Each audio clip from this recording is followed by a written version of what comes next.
आज के इस वीडियो के दौरान हम पोटेशियम की फर्टिलाइजर्स के बारे में अच्छे से बात करने वाले हैं। ये वीडियो जो है एक किसान के रूप में भी आपके लिए बहुत ज़रूरी है और साथ में हम देख रहे हैं अगर आप किसी कॉम्पिटिटिव एग्जाम की तैयारी कर रहे हैं जो एग्रीकल्चर से जुड़ा है तो उसके लिए भी वीडियो बहुत ज़्यादा इंपॉर्टेंट है।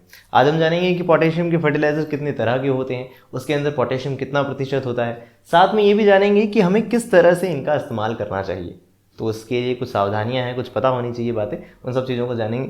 साथ में ये भी कोशिश करेंगे कि हमें कैसे पता चलता है कि किसी एक हेक्टेयर में कितना हमें पोटेशियम का फर्टिलाइज़र डालना चाहिए, या पोटेशियम क्या क्या कहें हम, तो कोई भी फर्टिलाइज़र हमें कितना देना चाहिए फसल में। तो ये सब चीज़ें भी हमें जाननी है। ओके, तो hello everyone, welcome to the channel agricultural studies. मेरा नाम है दिवाकर खत्री और सबसे पहली चीज़ हम ये कहते हैं कि पोटेशियम की दो मेन फर्टिलाइजर्स हमें पता होते हैं जो इम्पॉर्टेंट है। आपने भी ये नाम तो सुने ही होंगे, MOP और दूसरा SOP। MOP को जिसे हम कहते हैं म्यूरेट ऑफ पोटाश, या कुछ लोग सिर्फ पोटाश कहते हैं कि भाई साहब पोटाश लेके आया हूँ मैं, तो है ना, तो वही है ये MOP म्यूरेट ऑफ पोटाश, जिसका फॉर्मूला है KCl। क्या है KCl? मतलब इसमें पोटेशियम और क्लोराइड दोनों होते हैं। तो कुछ स्टूडेंट्स को ऐसा लगता है पोटाश के अंदर सिर्फ पोटेशियम है, नहीं, इसके अंदर Cl यानी क्लोरीन भी है। ऑफकोर्स ये पता होना चाहिए। और इसके अंदर यहाँ जैसा कि लिखा होता है फर्टिलाइजर के ऊपर कि इसमें पोटाश कितने प्रतिशत है, तो हम कहेंगे ये 60% है। ठीक है, ये 60% है। तो अब ये भी पता होना चाहिए कि ये K2O कहा गया है, K नहीं कहा गया है। यहाँ जैसा कि फॉर्मूला में नज़र आ रहा है कि ये तो K और Cl है, तो यहाँ तो सिर्फ K होना चाहिए। तो लिखा अब जरूर फर्टिलाइजर्स पे K2 हो जाता है, क्योंकि ये बहुत, हम कह सकते हैं, पहले से चली आ रही हैं बातें साइंटिफिक लेवल पे, या हम कह रहे हैं बहुत पुरानी जो भी स्टडीज़ हुई हैं उसमें पोटाश को K2O के रूप में ही रिप्रेजेंट किया है। तो इसलिए हम कह रहे हैं कि आज भी फर्टिलाइजर्स के ऊपर K2O लिखा हुआ जाता है। लेकिन उसमें K+ का प्रतिशत कितना है, तो उसमें K+, या कह सकते हैं हम पोटेशियम की आयन कितने हैं, तो वो 50 से 52% होंगे। 50 से 52%। मैं कैसे कह दूं, या मैंने कहा आपने मान लिया, ऐसे कैसे? तो हम ये कैसे कन्वर्ट करते हैं K2O को K में, ये एक बहुत ज़्यादा ज़रूरी चीज़ है जो हमें पता होनी चाहिए। हम कह रहे हैं कि ये K2O जो है वो 60% होता है, तो उसको K+ में कैसे कन्वर्ट करें, तो उसके लिए कन्वर्जन फैक्टर्स काम में लिए जाते हैं। ये वही कन्वर्जन फैक्टर्स हैं जो हमने फास्फोरस के वक्त भी जाने थे कि फास्फोरस में P2O को P में बदलने के लिए हमने एक फैक्टर इस्तेमाल किया था, और उस P को वापस P2O में बदलने के लिए भी एक फैक्टर इस्तेमाल किया जाता है, जो मैंने आपको पिछले वीडियोज़ में बताया है। आपको आई होप वो याद होगा। याद हो तो आप मुझे कमेंट सेक्शन में ज़रूर बताएं। ठीक है, तो अभी हम बात कर रहे हैं ये जो K2O है, इसे K+ में बदलने के लिए हमें इसमें 0.83 का गुणा करनी पड़ेगी, 0.83 की मल्टीप्लाई करना पड़ेगा। और K+ को अगर K2O में बदलना है तो उसके लिए हमें 1.2 का मल्टीप्लाई करना होगा। वही बात है कि अगर छोटी चीज़ से बड़े नाम में बदल रहे हैं, छोटे नाम से बड़े नाम में हो गया नहीं, K+ से K2O में जाना है तो बड़ी वैल्यू का मल्टीप्लाई, और बड़ी वैल्यू से छोटी वैल्यू में मल्टीप्लाई करना है, मतलब बड़ी वैल्यू को छोटी वैल्यू में बदलना है। जैसे कि K2O बड़ा नाम हो गया, उसे K+ एक छोटे नाम में बदलना है, तो छोटी चीज़ का मल्टीप्लाई यानी 0.83 का मल्टीप्लाई करना है। ठीक है, से याद रखते हैं। ये मैंने यहाँ लिखा है वेरी वेरी इंपॉर्टेंट। कोई भी एग्रीकल्चर का एग्जाम की तैयारी कर रहे हो, वहाँ अगर पोटेशियम से रिलेटेड क्वेश्चन आने वाला है तो मैं कह सकता हूँ कि ये क्वेश्चन ज़रूर आ सकता है। तो उसे अच्छे से याद रखिएगा, इन दोनों ही फैक्टर्स को।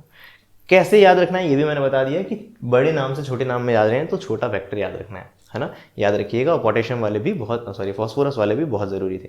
तो अब ये किसान के लिए कैसे ज़रूरी है? किसान के लिए ऐसे ज़रूरी है कि अगर किसी रूप में अगर आपको कन्फ्यूजन लगे, कि आपको ये पता हो कि पौधे तो हैं जो हम देख रहे हैं पोटेशियम को किस रूप में लेते हैं, पौधे तो K+ के रूप में ही लेते हैं, लेकिन फिर भी फर्टिलाइज़र के ऊपर लिखा हुआ आता है K2O, है ना, तो उसे हम कैसे बदल सकते हैं K+ में? और क्यों लिखा हुआ आता है ये मैंने बताया कि ये तो पारंपरिक रूप से चला आ रहा है बहुत वक्त से, हम तो उसी के रूप में फर्टिलाइज़र पे लिख दिया जाता है। लेकिन हम ये कहेंगे कि पोटेशियम प्लस K+ जो है वो, उसको कन्वर्ट करने के लिए हमें इस फैक्टर का मल्टीप्लाई करना है। तो अगर मैं 60 को मल्टीप्लाई करूँगा किससे, 0.83 से, तो लगभग 49 पॉइंट समथिंग आएगी, 49 समथिंग कुछ आएगा, लेकिन वो मैंने लगभग लिख दिया 50%। ठीक है, अब मैंने यहाँ कुछ लिखा है कि यहाँ क्लोरीन का अमाउंट कितना होता है, Cl- कितना होगा। अब जैसे कि जान लिया K+ 50 है, तो वो बचा हुआ 50% क्लोरीन होगा, क्योंकि दो ही दो जने हैं, KCl है, K और Cl, तो वैसे क्लोरीन हो जाएगा 48%।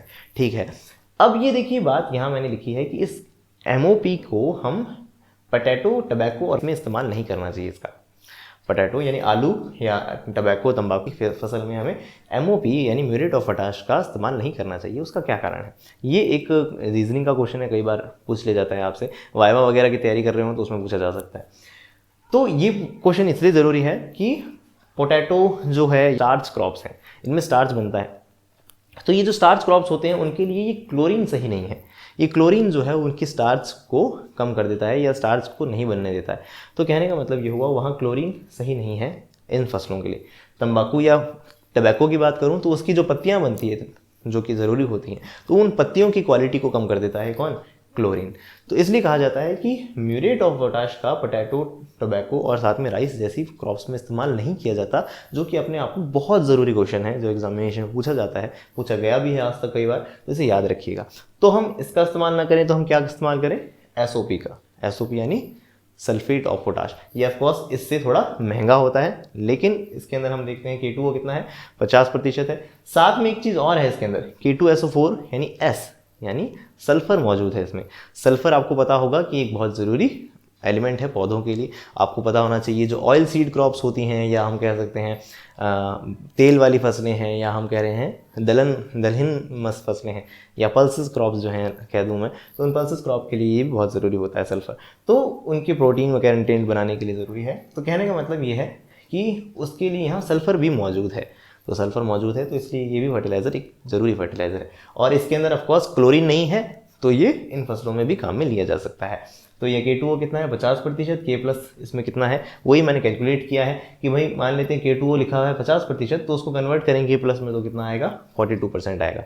एक किसान के रूप में हो सकता है ये जानकारी आपके लिए ज़रूरी ना हो, लेकिन एक स्टूडेंट के लिए ये बहुत बहुत ज़रूरी है, क्योंकि कई बार एग्जामिनेशन में ये चीज़ पूछी जा चुकी है कि कैसे K2O को K में बदलेंगे, K को K2O में बदलेंगे।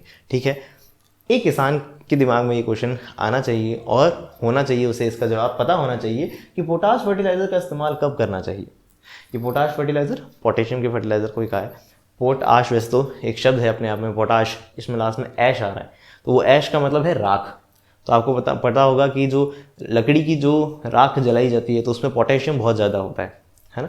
तो पोटाश कुल मिला के पोटेशियम के फर्टिलाइज़र के लिए इस्तेमाल होने वाला एक शब्द है। तो उस पोटाश फर्टिलाइज़र का इस्तेमाल कब करते हैं? तो उसका जवाब है बुआई के समय करना चाहिए। बुआई के समय, या हम कह रहे हैं जब बीज हम रख रहे हैं अपने खेत में, तो उसी दौरान हमें, या हम कह सकते हैं बेसल डोज, इंग्लिश में कहते हैं बेसल डोज, तो बुआई के समय ही हमें पोटेशियम के फर्टिलाइज़र दे देने चाहिए। जितनी ज़रूरत है फसल को उतना दे देना चाहिए। क्यों? क्योंकि जब वो बड़ा होगा, पौधे बनने लगेंगे, तब उसे फर्टिलाइज़र, पोटेशियम का फर्टिलाइज़र आसानी से उपलब्ध हो पाएगा और वो अपनी आसानी से ग्रोथ कर पाएगा। इस चीज़ को याद रखिएगा कि ये अगर आप वीडियो सुन रहे हैं, समझ रहे हैं, तो आपको ये पता होना चाहिए कि पोटेशियम पौधों के लिए बहुत बहुत बहुत ज़्यादा ज़रूरी है। क्यों ज़रूरी है? क्योंकि जितने भी हम देख सकते हैं पौधों में एंजाइम है, वो कहीं ना कहीं इससे कंट्रोल है। हमारे काम की चीज़, यानी हम कहें दाना बनना, या किसी भी तरह का हम प्रोटीन को देखें, या हम कहें कोई भी तरह का तेल निकालना है हमें, तो इन सारी चीज़ों की जो क्वालिटी है, दाने की क्वालिटी, तेल की क्वालिटी, किसी भी जो हमें प्रोडक्ट चाहिए पौधे से, उसकी क्वालिटी को कौन बढ़ाता है? ये पोटेशियम बढ़ाता है। तो उसकी क्वालिटी के लिए बहुत ज़रूरी होता है। तो पोटेशियम आपको पता है ना, 3 जने बहुत ज़रूरी है, N, P और K, यानी पोटेशियम बहुत ज़रूरी है। तो बहुत ज़रूरी है, तो उसके लिए पोटेश का फर्टिलाइज़र कब देना है ये जानना भी ज़रूरी है। तो वो बुआई के समय, सबसे इंपॉर्टेंट बात तो यही है, बुआई के समय। लेकिन अगर आपके पास मौजूद नहीं हो पाया, किसी वजह से आपको नहीं मिल पाया पोटेशियम फर्टिलाइज़र, एक किसान के रूप में नहीं मिल पाया, तब आप उसे, हम देख सकते हैं जब आपने देखा पत्तियां निकलने लगी हैं 10 दिन बाद ही, या कुल मिला के 1 हफ्ते बाद ही, कहीं ना कहीं जहां ज़मीन पे पौधे निकल आने लगते हैं, पौधे निकल आ रहे हैं, तो आपको समझ में आना चाहिए कि सीड से कहीं ना कहीं बीज से ये जब फसल निकलना शुरू हो गई है, तो उस वक्त भी हम ये दे सकते हैं खड़ी फसल में कौन? पोटेश का फर्टिलाइज़र। या खड़ी फसल में यानी 20 से 25 दिन बाद भी हम पोटेशियम का फर्टिलाइज़र को दे सकते हैं। दे तो सकते हैं, लेकिन एक इंपॉर्टेंट ज़रूरी बात यह है सिंचाई। यानी हम देख सकते हैं ये फर्टिलाइज़र हमने अगर खेत पे छोड़ दिया, उसके बाद हमें क्या करना है? ऊपर से इसकी सिंचाई भी करनी ज़रूरी है। क्यों? क्योंकि अगर हम सिंचाई करेंगे तो उस पानी के साथ हम देख सकते हैं ये जो पोटेशियम वाली चीज़ें हैं, पोटेशियम का फर्टिलाइज़र है, वो ज़मीन में उनकी जड़ों तक पहुँचेगा, और जड़ों में पहुँचेगा तो वो पौधे के आगे की स्टेजेस में, आगे की उसकी लाइफ में उसे काम आएगा। तो इसे ज़रूर याद रखिएगा कि पोटेशियम का जो फर्टिलाइज़र है उसे हमें कैसे देना है, कब देना है, कैसे देना है आप जान लिया, और कब देना है बुआई के समय दे देना चाहिए। अगर वहाँ नहीं दे पाए तो खड़ी फसल में दे रहे हो तो सिंचाई ज़रूर देना। अगर आपने पोटेशियम फर्टिलाइज़र दिया है तो उसके ऊपर सिंचाई ज़रूर देना, ताकि वो, या बारिश आने वाली हो तो उससे पहले दे दो, ताकि आपने डाल दिया उसके बाद बारिश भी आ गई तो वो उसे नीचे ज़मीन में ले गई तो पौधों को वो मिल जाए। तो इसे अच्छे से ज़रूर याद रखिएगा। इरिगेशन वगैरह आपको ये समझ आ गया। एक रिक्वायरमेंट के ऊपर एक सवाल हम देख लेते हैं। जैसे कि मान लीजिए आपको समझ आया कि आपकी फसल की जो खपत है पोटेशियम कितना चाहिए उसे, मान लेते हैं कि उसे 40 किलो प्रति हेक्टेयर चाहिए। मान लेते हैं, मान कैसे लेते हैं, आपकी कोई भी फसल है, आपने किसी ARS से या फिर कहीं YouTube से या फिर कहीं इंटरनेट से आपने फसल की अपनी खपत जान ली कि मेरे फसल को कितना पोटेशियम चाहिएगा। अगर आपको खपत समझ पता चल गई कि मान लेते हैं आपने जान लिया कि 40 किलो 1 हेक्टेयर में चाहिए, तब आप कैसे पता करेंगे कि मेरे को अब फर्टिलाइज़र कितना देना है ना, कितना देना चाहिए, फर्टिलाइज़र देना चाहिए। तो उसके लिए ये कैलकुलेशन है कि जैसा कि आपने जाना कि इसके अंदर पोटेशियम कितना होता है, KCl में 60% होता है। यही डाटा एक किसान के रूप में ज़रूरी होता है। तो मान लिया उसमें 60 किलो K2O मिल पाएगा अगर हम 100 किलो MOP डालें तो। 100 किलो MOP मतलब म्यूरेट ऑफ पोटाश का फर्टिलाइजर। अगर मैं 100 किलो डालूंगा तो मुझे उसमें 60 किलो क्या मिलेगा, K2O मिलेगा। अगर मैं 1 किलो चाहता हूँ ये, तो मुझे 60 का भाग लगाना पड़ेगा। 100 में 60 का भाग लगाऊंगा तो ये इतना MOP की जरूरत होगी। लेकिन मुझे तो बताया गया या मैं समझ चुका हूँ कि मुझे तो खेत में 40 kg पर हेक्टेयर की खपत चाहिए, है ना। तो इतना 40 का मुझे इसमें मल्टीप्लाई करना पड़ेगा, यानी गुणा करना पड़ेगा। तो 100/60 गुणा 40 करेंगे तो फिर हमारे पास ये डाटा आएगा लगभग 67, या हम कह सकते हैं 67 किलो MOP की ज़रूरत होगी उस खेत में। अब ये भी क्या है, एक हेक्टेयर में। लेकिन अगर आपने अपने खेत को एकड़ में नाप रखा है, आपको तो अपना पता है कि एकड़ में कितना हिसाब है, ये बताओ हमें। तो एकड़ में जानना हो तो हम ऐसे कह सकते हैं कि भाई 1 हेक्टेयर के अंदर लगभग 2.5 एकड़ होता है। तो 2.5 एकड़ के लिए हमने अभी जाना, ऐसा कह सकता हूँ ना मैं, 2.5 एकड़ के लिए मुझे 67 किलो MOP की ज़रूरत है। जो 1 एकड़ के लिए ज़रूरत है वही वास्तव में 2.5 एकड़ के लिए, जो 1 हेक्टेयर के लिए ज़रूरत है वही वास्तव में 2.5 एकड़ के लिए ज़रूरत है। तो यानी 2.5 एकड़ के लिए मुझे 67 किलो MOP डालना पड़ेगा। तो मुझे 1 हेक्टेयर के लिए कितना डालना पड़ेगा, 2.5 का भाग लगाना पड़ेगा। तो आंसर आएगा लगभग 27 किलो MOP डालना पड़ेगा। अब 1 हेक्टेयर की अगर खपत समझ आ गई आपको कि मेरे को 1 हेक्टेयर में इतना डालना है, तो वो तो अपने हेक्टेयर के हिसाब से आप गुणा करके काम में ले ही सकते हैं इस डाटा को। तो ये एक छोटी सी कैलकुलेशंस, हो सकता है आप किसान हो तो आपको ऑलरेडी पता हो, क्योंकि आप इतने सालों से ये चीज़ कर रहे होंगे तो आप जानते होंगे। नहीं जानते हो तो इसे ज़रूर याद कर लीजिए, समझ लीजिएगा कैसे करते हैं हम इस चीज़ों, क्योंकि ये चीज़ें ज़रूरी होती हैं। तो इस तरह से हमने जाना पोटेशियम के फर्टिलाइजर्स किस तरह से इस्तेमाल किए जाते हैं, क्या इनसे जुड़ी हुई इंपॉर्टेंट बातें हैं। अब नेक्स्ट स्लाइड में पोटेशियम की कुछ और इंपॉर्टेंट पॉइंट जो एग्जामिनेशन में पूछे जाते हैं, जो कॉम्पिटिटिव एग्जाम में पूछे जाते हैं, तो वो भी उनके बारे में भी फटाफट डिस्कशन कर लेते हैं। साथ में बताऊंगा कि इस वीडियो से पहले की वीडियोस में हम नाइट्रोजन और फास्फोरस के फर्टिलाइजर के बारे में भी अच्छे से बात करते आए हैं। अगर आपने वो वीडियोज़ नहीं देखे हो तो उनके लिंक ऊपर आई बटन के साथ नीचे डिस्क्रिप्शन बॉक्स में अवेलेबल है, आप चाहें तो उन्हें देख सकते हैं।